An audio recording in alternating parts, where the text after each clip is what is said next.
The night was a shroud of darkness, swallowing the winding road ahead as I drove through the desolate countryside. Rain lashed at the windshield, creating an almost hypnotic rhythm that matched the pounding in my chest. I had always enjoyed long drives alone, but this night, a sense of unease gnawed at me. The GPS on my dashboard flickered, the screen glitching in and out as if struggling to maintain its connection. I muttered a curse under my breath, frustration mounting as I realized I had lost my way. The unfamiliar road stretched endlessly before me, flanked by towering trees that seemed to loom closer with each passing mile. My cell phone lay in the passenger seat, its battery depleted from hours of music and navigation use earlier in the day. The rain showed no sign of letting up, and panic clawed at my throat as I contemplated being stranded on this lonely road.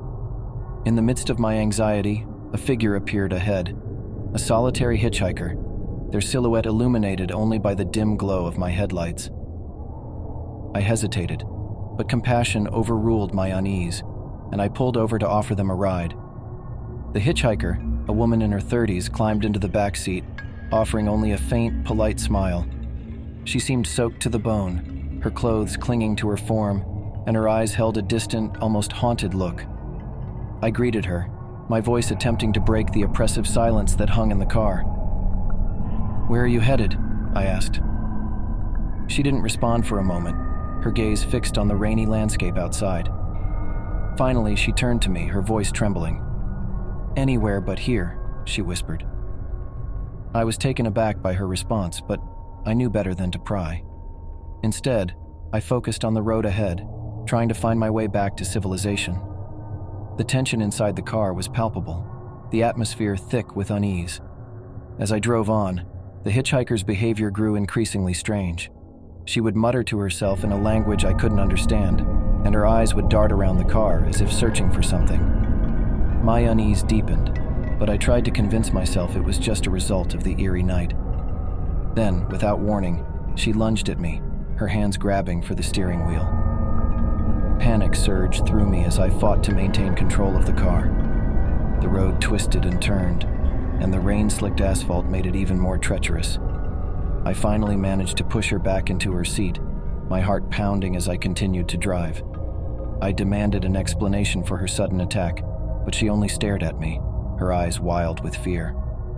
"They're coming for me," she whispered, her voice barely audible above the rain.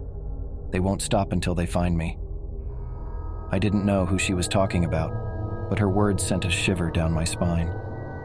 I felt as though we were being watched, that something malevolent was lurking just beyond the veil of darkness. As the minutes ticked by, I couldn't shake the feeling that we were going in circles. The same landmarks and trees seemed to pass by again and again, and panic set in as I realized I was hopelessly lost. Then, as suddenly as she had attacked, the hitchhiker opened the car door and jumped out into the rain-soaked night. I slammed on the brakes, my heart in my throat as I watched her disappear into the darkness. I knew I couldn't stay on that endless, eerie road any longer. I turned the car around and drove in the opposite direction, praying I would find my way back to civilization.